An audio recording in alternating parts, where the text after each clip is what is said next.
Assalamualaikum warahmatullahi wabarakatuh. Kami dari kelompok 3 akan mempresentasikan hasil makalah kami yang berjudul Hubungan Bahasa dengan Konteks Sosial yang disusun oleh Clara, Nurul Fadila Lubis, Siti Rauda, dan Sri Devi Utami. Pengertian bahasa dan kelas sosial. Bahasa merupakan alat komunikasi yang berbentuk lisan dan tulisan yang dipergunakan oleh individu maupun masyarakat. Tanpa ada bahasa, berarti tidak ada masyarakat dan tidak ada pergaulan. Kemudian pengertian kelas sosial. Kelas sosial didefinisikan sebagai suatu strata atau lapisan orang-orang yang berkedudukan sama dalam rangkaian kesatuan status sosial. Definisi ini memberitahukan bahwa dalam masyarakat terdapat orang-orang yang secara sendiri-sendiri atau bersama-sama memiliki kedudukan sosial yang kurang lebih sama. Mereka yang memiliki kedudukan kurang lebih sama akan berada pada suatu lapisan yang kurang lebih sama pula. Hubungan bahasa dengan konteks sosial. Manusia adalah makhluk sosial yang tidak dapat hidup sendiri. Untuk keperluan tersebut, manusia menggunakan bahasa sebagai alat komunikasi sekaligus sebagai identitas kelompok.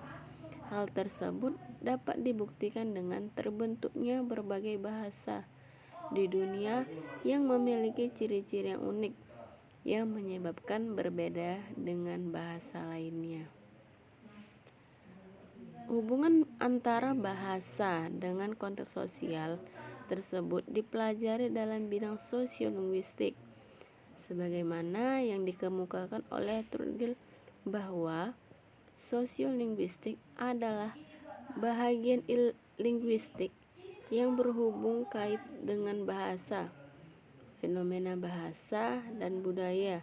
Bidang ini juga mengkaji fenomena masyarakat dan hubungan kait dengan bidang sains sosial seperti antropologi, seperti sistem kerabat. Antropologi bisa juga melibatkan geografi dan sosiologi serta psikologi sosial.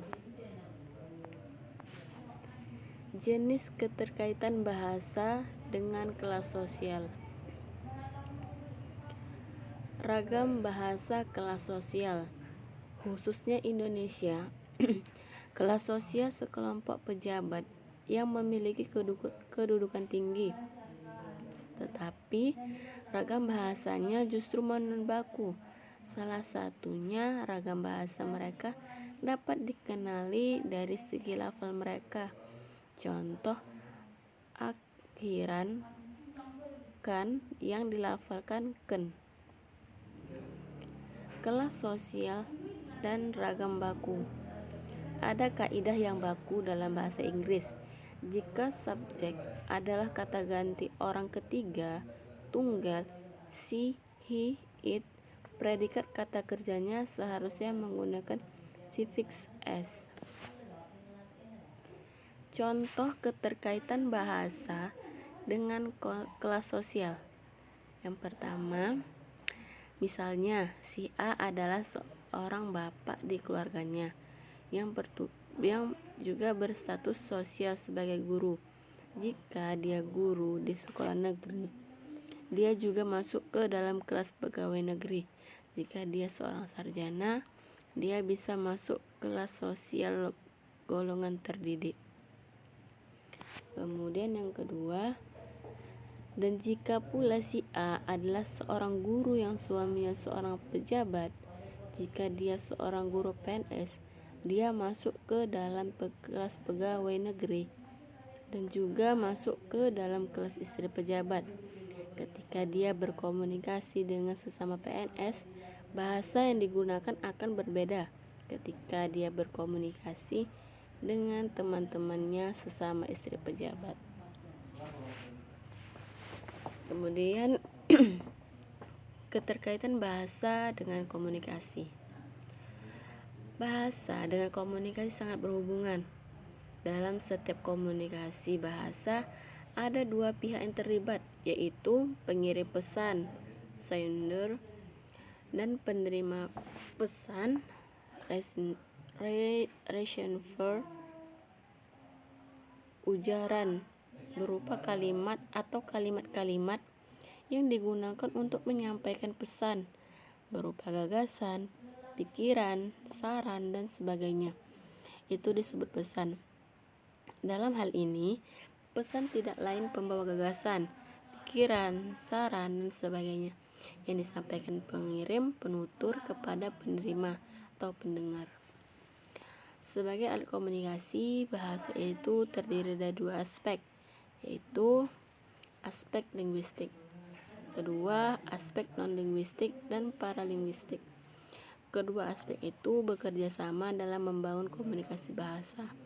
Aspek linguistik mencakup tatanan fonologis, morfologis, dan sintaksis. Aspek paralinguistik mencakup pertama, kualitas ujaran, yaitu pola ujaran seseorang seperti falsetto, suara tinggi, staccato, suara terputus-putus, dan sebagainya. Kedua, unsur suprasegmental, yaitu tekanan atau stres, nada, pitch dan intonasi. Tiga, jarak dan gerak-gerik tubuh seperti gerakan tangan, anggukan kepala, dan sebagainya.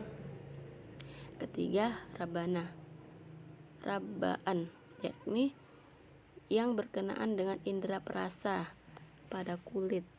Aspek linguistik dan paralinguistik berfungsi sebagai alat komunikasi bersama-sama dengan konteks situasi, membentuk atau membangun situasi tertentu dalam proses komunikasi. Sekian presentasi dari kami. Wassalamualaikum warahmatullahi wabarakatuh.